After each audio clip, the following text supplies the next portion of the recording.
We are going to be using these blues to paint a little pond for our koi fish that we are making. So the first thing you're going to do is trace this circle tracer that I've cut out for you onto this piece of paper. So when you get your paper, line it up, hold it down. If you need help from a friend, then you can have them hold down your circle. It's a pretty big circle, so I'm using like my whole arm to hold it down.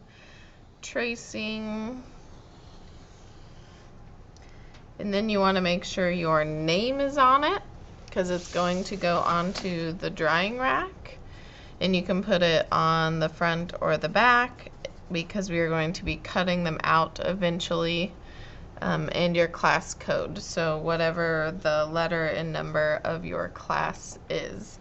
So we are going for this kind of swirly, watery, kind of mesmerizing look when we paint this, and we are going to be using blue, white, and then I kind of have this greenish teal color, and if you want as an option at the very end to add a little bit of glitter, there's some glitter paint that's also on this palette.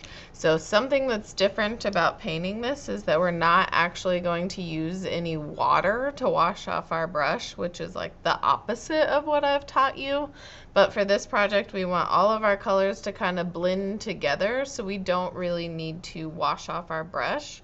But you do need to follow these steps that I'm going to show you. So I didn't even wash my brush off after doing my other one, and I'm just going to put this straight into the paint. If you want yours more of a greenish color, you can use more of this one. If you want yours more of a bluish color, then you can use the other one. That's up to you. But we're going to get quite a bit of paint on our brush. I'm getting it on both sides of mine, and we want to paint in a curved direction. So I'm swiping my paintbrush in a big curve because we kind of want that to look like there's movement in the water. And the trick to this without any water is to use all the paint on your brush before you dip it in the next color. So notice there's barely any paint left on my brush now, so it's practically clean without having to dip it in the water. So I'm gonna go for my next color. Maybe I want to mix a little bit of white in there. White is going to mix with the other colors and make them lighter. So if you don't want lighter blues or lighter teal colors, then you're going to not want to use white. You don't actually have to use it if you don't want to. I just think it makes a really nice kind of blending effect. So I'm going in a curved direction. I'm using all the paint on my brush so that when I dip it into my next color, it's not going to mix the colors on the palette. I would like to use this same paint for another class today. So if you can refrain from like mixing these all together, that would be really great. So if you look closely, I'm moving kind of quickly, still going in a kind of curved direction.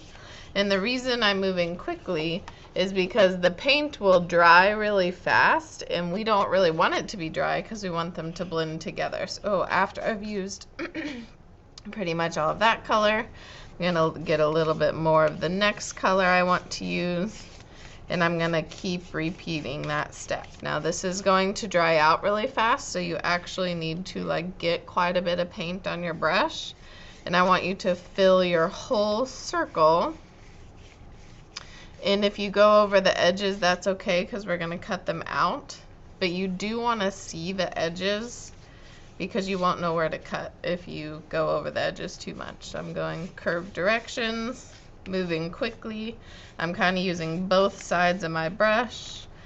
I'm picking up the next color without even washing off my brush. I'm mixing them.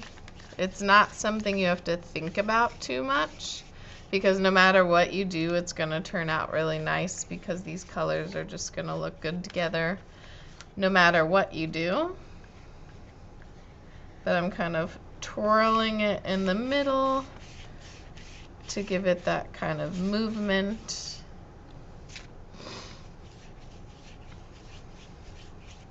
So I'm filling all of my space You can even let some of the streaks show a little more, like if you like it like that, you can leave it like that. If you want to add a few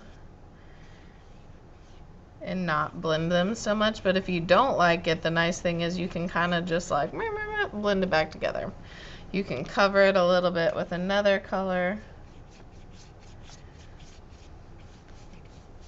until you get what you like. So after you've filled your whole circle and it looks the way you like it, then your next option, and again, this is, I'm never gonna make you add glitter to your project, and we don't use it that much anyway, but I have some glitter paint. So if you want to add a few kind of strokes or stripes, like curves of it, you can. So after you get this the way you like it, if you want to add a few curves of the glitter, I don't want you to waste it because I only have like a little tiny bottle of it, but just add a few if you want to. It's kind of a greenish bluish glitter, but you don't have to if you don't want to. But that's your very last step, because if you add the glitter and then you put paint on top of it, you're actually going to cover the glitter. So I feel like mine's pretty done, so I'm just gonna add maybe like one little scoop, and I might add a few kind of stripes of glitter and curves to give it a little bit of sparkle, but you don't have to if you don't want to. So I'm not wasting it, I'm just kind of giving it a little bit of shine in a few spots. So this will go on the drying rack, and we'll have to wait for it to dry for our next step. Next week we'll cut them out and add the koi fish on top of it. Make sure you wash these brushes out really good because there's going to be a lot of paint stuck in there, so add the soap and then really scrub it out and make sure the water runs clear. And we will try to save this paint if you have any left for the next classes today.